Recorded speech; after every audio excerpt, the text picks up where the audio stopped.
Как и многие вольные люди, зэки пытаются скрасить свое существование всевозможными способами, дурманящими сознание. Помимо постоянных попыток затянуть на зону героин или анашу, есть относительно безопасный способ расслабиться. Конечно, алкоголь тоже преследуется администрацией, но больше, чем бур или шизо, за него не светит.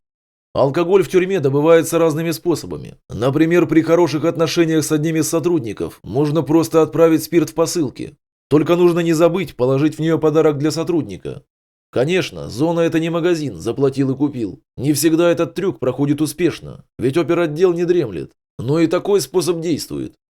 А если отношения с сотрудником очень хорошие, то можно договориться, чтобы сотрудник просто занес бухло с воли. Но в некоторых лагерях это очень трудно сделать, так как сотрудники подвергаются жесткому контролю и досмотру. Поэтому для зэков самый распространенный способ задурманить свое сознание – это самогон.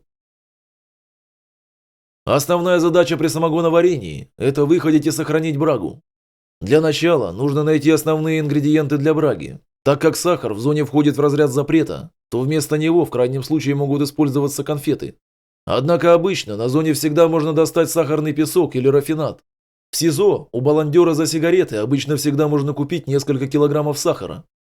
Если нет возможности купить ни сахара, ни конфет, желающие выпить зэки носят на барак сладкий чай с завтрака, после чего чай выпаривается в кастрюле, чтобы получить сладкую смесь. Волокиты при таком способе, конечно, значительно больше.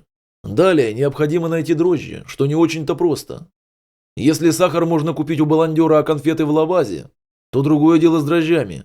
На зоне их, как правило, покупают на промке через сотрудников, а некоторые крадут со столовой. В СИЗО, так же как телефоны и другие запрещенные предметы, дрожжи попадают с передачами. За неимением возможности купить, украсть или пронести дрожжи, их изготавливают самостоятельно. Технология проста, как и все гениальное. И изготавливаются они из пайкового хлеба. Буханка казенного хлеба разрезается пополам вдоль или на более мелкие кусочки. В кружке разводится сахарный сироп, хлеб немного сбрызгивается им, заматывается в пленку и оставляется на 2 суток под батареей. Там он плесневеет. Через пару дней буханка расцветает зеленой плесенью. Это означает, что дрожжи готовы. После того, как все найдено, осталось развести сахар или конфеты в горячей воде и добавить туда дрожжи. Дрожжи заливаются сахарным раствором, прячутся под нару, а зимой на батарею. Это ускоряет процесс, где стоят еще 2 суток и бродят. И старой с брагой периодически необходимо выпускать газы. Если этого не делать, произойдет взрыв. Брага зреет от 3 до 5 суток в зависимости от ухода. Чтобы ускорить процесс, в нее кидают корки плесневелого хлеба, творог, молоко или горох. А чтобы еще сильнее ускорить процесс, ее надо постоянно греть. Данные операции необходимы для того, чтобы минимизировать риск отжатия браги сотрудниками СИЗО. Чем быстрее она выходит, тем меньше вероятность ее обнаружения вертухаями. Сотрудники администрации постоянно находятся в поисках браги. Выходить, сохранить и спрятать ее очень трудно. На общелагерных и положниковых шмонах, когда сотрудники забирают детище, у некоторых зэков наворачивается скупая мужская слеза. И как тут не расстроиться, ведь столько трудов коту под хвост. Перед выгоном брагу отжимают от жмыха через носок. За неимением возможности выгнать самогон, особо нетерпеливые лагерные алкоголики пьют саму брагу. Однако это очень сомнительное удовольствие, чреватое проблемами с пищеварительным трактом. Жмых от браги дают чертям, которые едят его, так как в нем тоже содержится спирт. Однако после употребления такого алкосодержащего блюда 2-3-дневная диарея обеспечена. На зоне в каждой жилой секции черного отряда есть человек, специализирующийся на производстве самогона, перегона и тому подобного. Сам процесс производства самогона требует скрупулезного подхода. Если брать с самого начала, то нужно найти или сделать самогонный аппарат. В основном все детали заказываются на промке, промышленной зоне. Самый простой аппарат выглядит так. На 3-литровую банку герметично прикрепляется прорезиненная дощечка. К дощечке прикреплен обыкновенный кипятильник и шланг.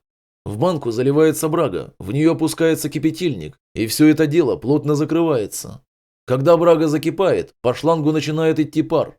Испаряясь из банки, он проходит по шлангу через змеевик, опущенный в тазик с холодной водой. Змеевик изготавливается из спирали кипятильника, из которой вытряхивают все содержимое.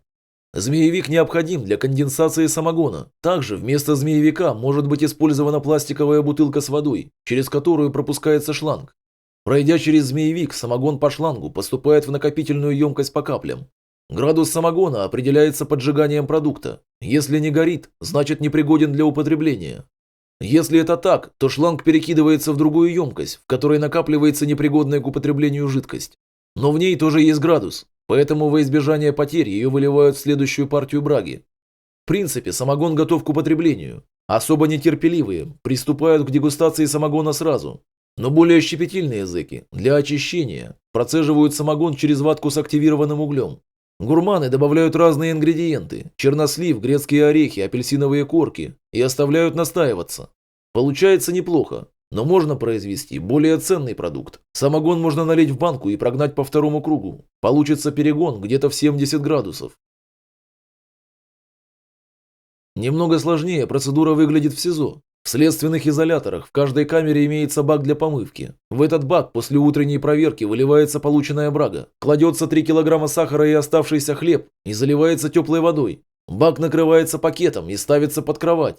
Вечером после отбоя получившийся в баке состав выливается в ведро. В некоторых камерах имеются даже специально используемые для этих нужд ведра. Около дна в них сделаны отверстия, в которые вставляются 2 кипятильника и герметизируются при помощи хлеба.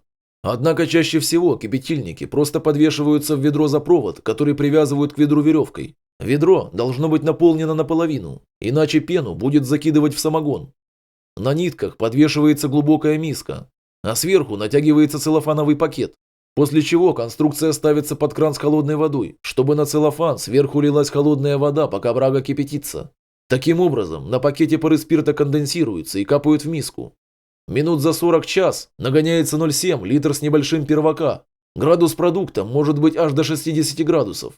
Конечно, о каких-то вкусовых качествах речь не идет, но пьянеют от него так же, как от обычного сельского самогона.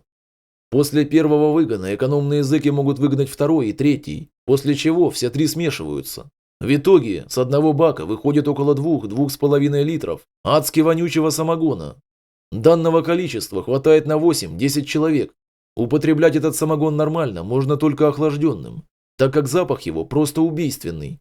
У некоторых зэков даже в СИЗО процесс поставлен на поток. Самогон варится каждый день, а точнее каждую ночь. Параллельно готовятся дрожжи и настаивается брага для следующих выгонов.